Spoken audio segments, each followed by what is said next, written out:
Welcome to EMERJ TV, the podcast where the industry's most talented video and film professionals share their stories, from the directors and cinematographers to the editors, voice artists, and on-camera talent.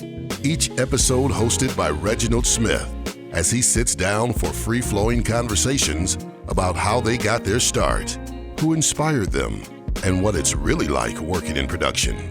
So sit back, relax, and get ready for some behind-the-scenes conversation about production. This is EMERJ TV. EMERJ TV.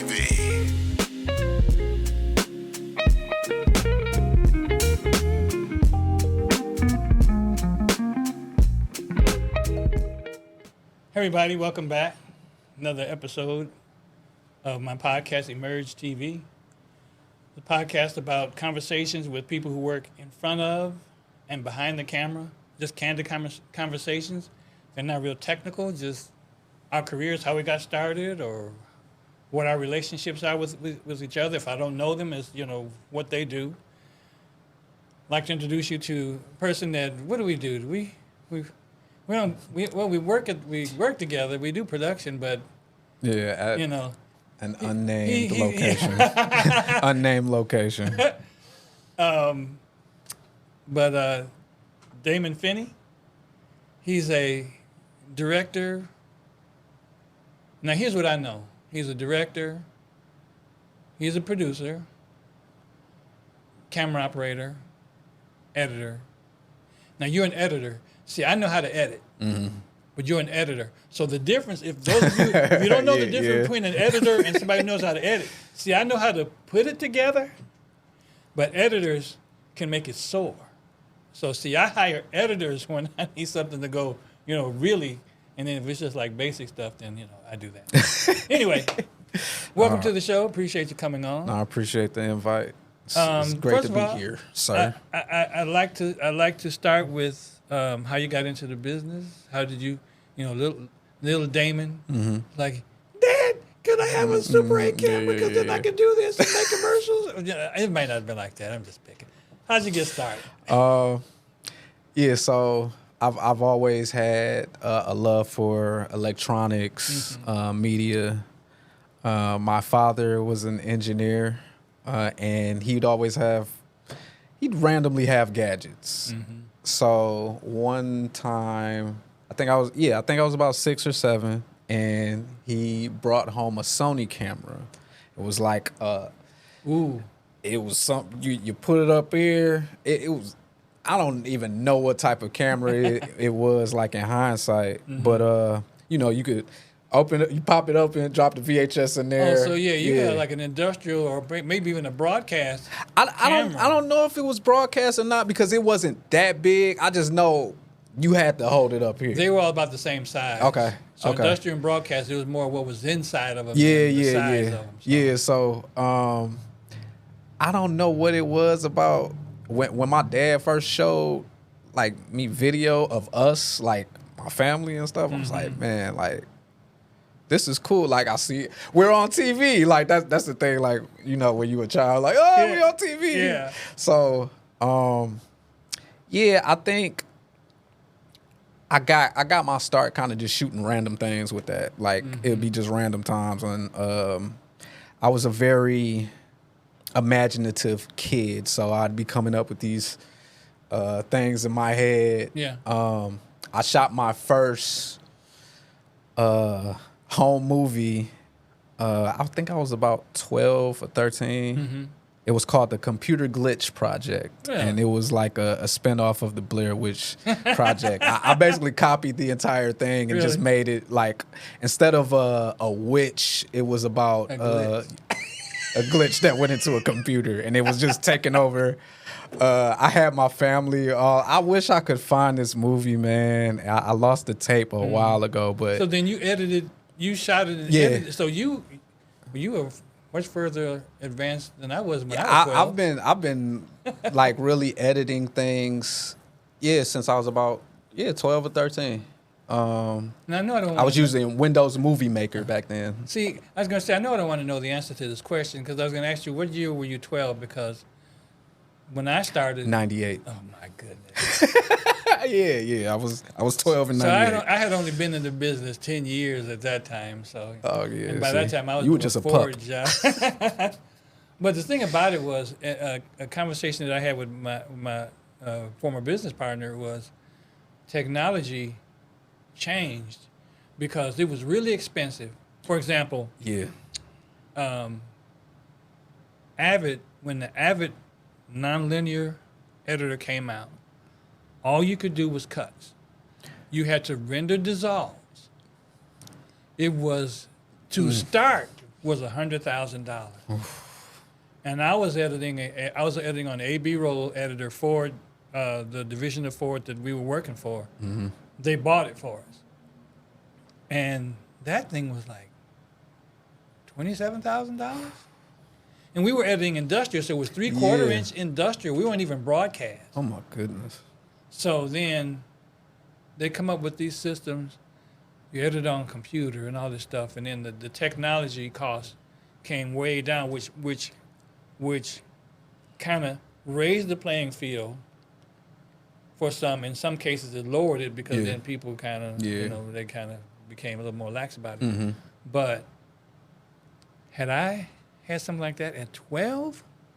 Oh, yeah. I was 25 when I got into television. Mm-hmm. And I got in because I knew how to take behind-the-scenes photographs. I'd never gone to school for it, but I was working at a TV studio, and I just took advantage. Yeah. If taking advantage was a crime, then I committed the worst because that's all I did.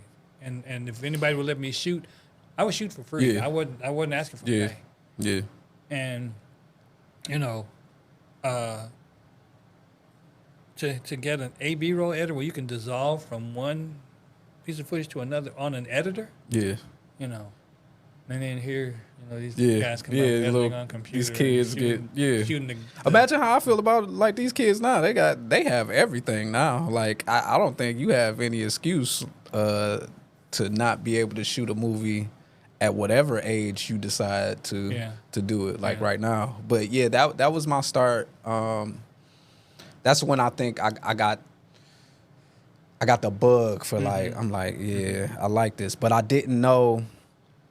The thing about making films and just video production back then, I didn't actually see a path to get there at the time. I get that. So it kind of just became like something in the background for me, something that I was like, I've always been passionate about it, but it was like, how am I going to actually do this and make a living once I'm of age? Yeah. So I got into all types of other things. Like I have a musical background to an extent. I'm not I guess good with instrumentation, but I am good with melodies and whatnot. Yeah. So I did a lot with music for a moment, just trying to figure out where I fit within things because by the time I'm doing this is high school now, and then I'm transitioning to college. College was like my first time being able to broadcast. I was able to. I went to Oakland University. I was able to host a radio show, just for 88.3 WXOU. Yeah. So I used to do that every Saturday, playing my little hip hop songs that I liked at the time. But it was my first time, broadcasting. Just you get about 5 listeners. You telling your friends like, "Hey, stream this," trying to get your numbers up. But it was my first time like having a show and producing something. Right. Because I think what I didn't understand back then was. Everything was kind of preparing me for where I am now, like all the different types of little gigs and things that I was doing. I would edit. My friends would make music videos, so I help edit with that. I direct some of the videos. I write treatments for some of the music videos. But still, along this time, I'm still not thinking like, you know, this is my gonna, field, yeah, right? yeah. I love it, but it's like I still don't see the path.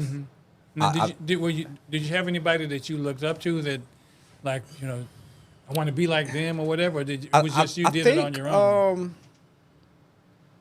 I think starting off, I had directors and movies that I liked, but there was no one like it didn't feel real. Like it really just didn't feel like a real thing until like how you were kind of alluding to, where we got to a point in time where categories stopped just being for hobbyists or pros, and then there became prosumer type stuff. Right. So once that category of equipment and gear kind of started pushing to the forefront, then, you know, I'm getting into blogging. I created a video game channel where I would stream. This was back in like 2014, 2013. Just trying to figure something out. What is my path in media? Streaming it didn't really work out for me. What I started to see about myself is I like long form content. I prefer things with stories.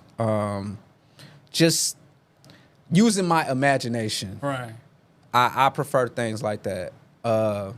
So I think what kind of shifted everything was me getting with a group of friends. We had a podcast together. Yeah. It was building in a way I hadn't seen anything I had done up until then build, where we were getting a good amount of viewers, just momentum when we go to pop-up shops within the city for entrepreneurs, and I do event videography. I'm not knowing at the time that I'm building my portfolio in real time, doing all of this.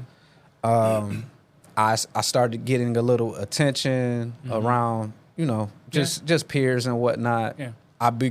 You begin to be known as, you know, the video guy at first. That happened, and I'm like, I think I'm good at this. Like, I think I'm actually good at this. And then COVID happened. So COVID actually, you know, there's some bad things that happen with COVID, but there's some good things. And I feel like it gave me an opportunity to kind of reset. I had stepped away from my full-time job of, at the point, I think I was almost there for 10 years. I was working for a company in which I was doing just mind-numbing work, where I'm just typing into a computer all day, not really talking to people, just the people in your cubicle where you're just under fluorescent lights. You know, it's everything. Like, as a creative, you just like, it is grating to be in environments like that. But I did that for nearly 10 years. And I was at a point in time, I saved up some money in my 401k. And I decided that I was going to take off and leave that job and use that money from my 401k to buy equipment and just full-time freelance, really. Yeah. And I stepped out really on faith.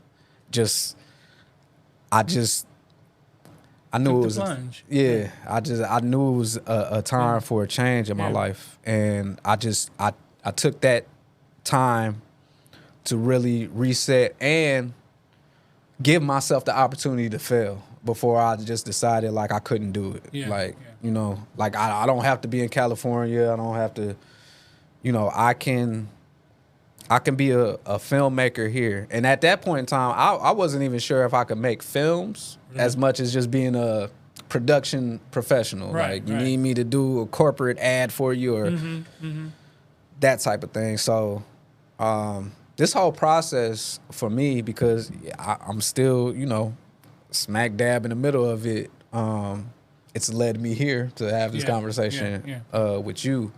But yeah, that freelance era in my life led me over to Bloomfield Community Television, where I got to do a lot of municipal work. Right. I had some really great mentors. Steve Rhoda, in particular, he was a great producer over there. Who the thing about Bloomfield was they understood they hired you based on potential. Even if you might not have all of the experience or something. You might not have all the experience, you might not have all the technical knowledge, but if you were willing to learn, they were very inviting. It was Steve and Greg over there, two producers who really led by example, just as far as like how to lead a team, but also giving me some of those technicals that I wasn't. You got blind spots. Like if you didn't go to film school, I feel like you're taking in all information, because like there's a very structured way that a film school student goes to school, and when you're not, you just kind of learning everything. Like what am I? Who am I trying to be within this environment? So I was able to learn a lot over at Bloomfield, because I learned how to set up my sticks, put my camera. Like these are things like you don't know. Like I thought just put up a tripod and you just base plate. That's it. But setting up like real sticks. I had an opportunity to work with a couple of. I left them out. Full View Productions and Woodward Original. Full View, that's Marcus. Yeah, Marcus. Yeah, Marcus. Yeah. Shout out to Marcus Lewis. Yeah, he's another person who got me around. Justin Ivory and Chuck. I'm forgetting Chuck's last name, but Chuck Ashley. Yeah, those were very, very influential to me, because they taught me how to be on the set and in a real production environment. I was serving as a PA. They gave me a lot. They gave me a lot. And in hindsight, they didn't have to hire me because I didn't know enough at the time, in my opinion. But they gave me that shot to do that. Yeah, give you an opportunity. Yeah. And that's what the industry is, you know. Excuse me. We used to talk about one of the things that was going around was it's not what you know, it's who you know. Yeah. Yeah. And doors open. You know, a door can open and be like a small crack. It may not look like much of anything. Yeah. That could turn into, you know, the world yes. shake, you know. Yes. Prime example, my business partner and I, we used to shoot videos for Highland Park Community College. And they paid $275 per video. And we were doing it, you know, and there was a professor there who wanted to do video on robotics. Yeah. So we saw him one time. He said, you know, we want to do a video. I said, okay, we'll get back to you. And then I think like 2 or 3 months later, we saw him again. And he said, and we'll say, get back to you. And then the third time I said, okay, let me call him back. And he said, we're going to shoot at the Ford Robotics Center in Dearborn. I said, okay, cool. You know, we can see some behind the scenes at Ford. While we were there shooting his video, the engineers came up to us and asked us to bid on a job. So, and I've told this before, my business partner and I, we had heard about people making $100 an hour, $200 an hour, and not an hour a day. Yeah. And so we were making like $200 a day, and I said, okay, well, how much are we going to charge him? I was like, okay, we're going to charge him $200 a day, because we were thinking really small. We didn't know. And I thought, well, maybe we should just charge him by the project. So, okay, so we charged him $3,000. And then we were talking and said, well, maybe $5,000. And so I had these little 5x7 yellow sheets that I got. This is before Office Depot and Office Max and all that. So I typed up the quote, on my little dinky typewriter, and I typed in $12,000. And I was like, 12, that's all the money in the world, you know. Yeah. So my plan was to go in, set it on the guy's desk, and leave, because I thought, they're going to ask, are you crazy? You know. And it didn't work out like that, because when I went to drop off the quote, he was there. And he told me, well, sit down. Yeah. I was like, oh, man. So he opened the quote, and he went, So then he went to the door, and he called another guy over. He said, come over and take a look at this quote. And the guy came over and went, and you would think they planned it. He went, And then he called the next guy over. So in the meantime, I'm sitting like this, and what I want to do is go, oh my God. Yeah. So I'm sitting there.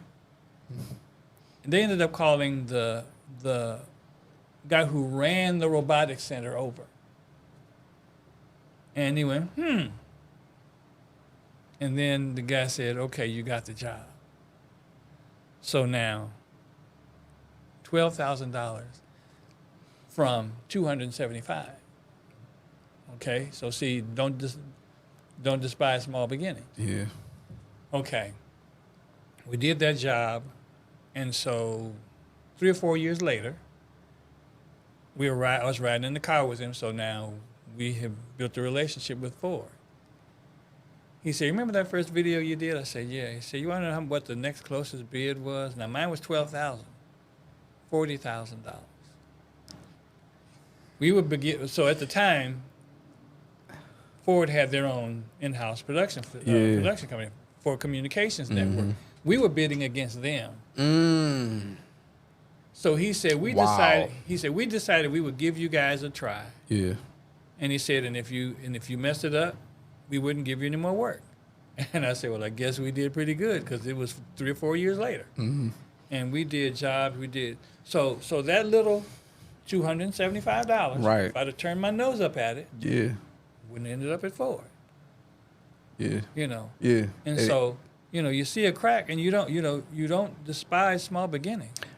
And that's, I think, the biggest thing that I've carried with me is just being open and available. Yeah. For people, and being reliable. I think I've worked hard to keep my name and my reputation clean. Yeah. Yeah. Through my work. So, just because I think I went through a long period of time of imposter syndrome, because like I didn't have like the film school background and these things, and you start to think, and just like 275 going to, you said $12,000. Just think about what headspace you have to be in, and the amount of confidence that you have to have in yourself and the product that you are providing. Well, but taking a risk, because that is there was a word you used, confidence. I can't necessarily say I had the confidence to do it. Only thing was, we used to do, it was a furniture store called New York Carpet World. Mm-hmm. And we worked on those commercials. And so I met people who had been doing it 30 years and 25 years. So when we got that job, we immediately went to the people we were doing the New York Carpet World commercials. Yeah. And they said, okay, we'll take care of you. And they did. And so, watching them, I learned when something was lit well, Yeah. And it's just like what you were saying, as you were doing your videos, you didn't know you were building something. You were building experience, and you learn what to do, what not to do. And as you meet people that are higher up in the industry, you have to be willing to hear. You can't have a I know it all attitude. It's the worst thing to have. Because you're going to fail. Yeah, it's the worst thing to have on any set, any production. I try to enter. I know what I'm bringing, but I'm also bringing a humble attitude to the situation because nobody knows it all. And see now, excuse me for interrupting you, No. but now how many years have you been in production? I'll say full time 7 years now. Okay. Now I've been doing it 44 years. It's amazing, first of all, to me. But I can't turn my nose up at you because you've been doing it 7 years and I'm doing it 44 because you said a second ago, you don't know everything. You haven't seen everything. No. So there are things that you know or things you may have picked up that might be a shortcut to, maybe I may know how to do it the long way. Mm-hmm. He's like, well, no, all you got to do is this. No. Yeah, I'll say, like, even regarding, like, me and you, my first, I'll say 4 or 5 months, I was really watching you. I was watching just, like, how you directed. Because one of my coworkers spoke of you in a glowing manner as far as just, like, how you direct for broadcast. And I would watch you, and I would watch just how you moved, how you kind of call for shots, the type of things that you were good with. And it kind of gave me just a guideline, especially because I was able to come in fresh. Like, this is my first time being in a producer role. Right. Yeah, for the most part, like, I would consider myself director of photography, editor. Like, those, that's probably, like, if I was just to kind of, like, list my functions. But as a producer, being able to kind of watch you gave me not only, I think, insight on how you were directing, but the people as well. Yeah. How to kind of communicate with people. And I think being able to do that and understanding, like, when you are entering into an environment that there's people that you can glean information from, I think I've enjoyed that the most about just production, filmmaking. It's like the crew side of it. Because when you get around some really passionate people about art, I enjoy those types of vibes. I enjoy the conversations because you don't really have the conversations you have with a crew ain't the conversations you having at home. Oh no, with, it's like, very different. It's so so it's fulfilling in a way where it's like we all speak this type of language. We all have, like, this similar path, even though they are very different.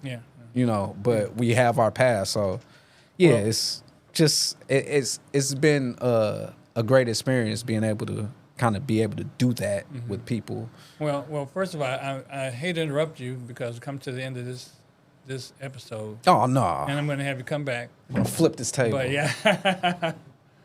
But what I like to say to those who are watching, if you're interested in having a conversation, coming on my podcast, it's not based on a relationship I've had with people because I know you. It's conversations with people who work in front of and behind the camera.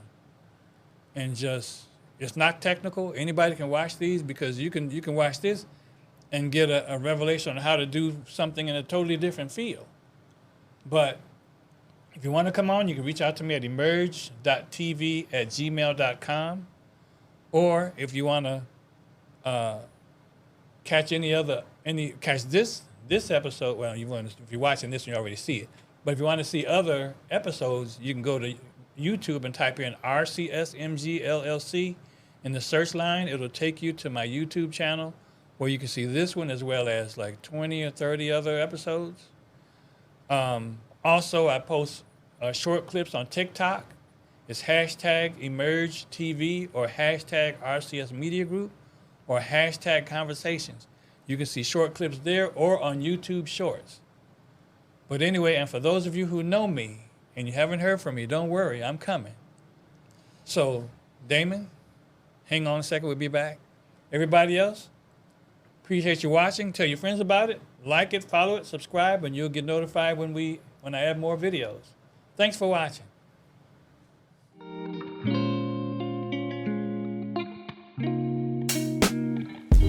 Thank you for watching EMERJ TV. If you enjoyed this episode, be sure to subscribe on YouTube and follow along for short clips and exclusive content.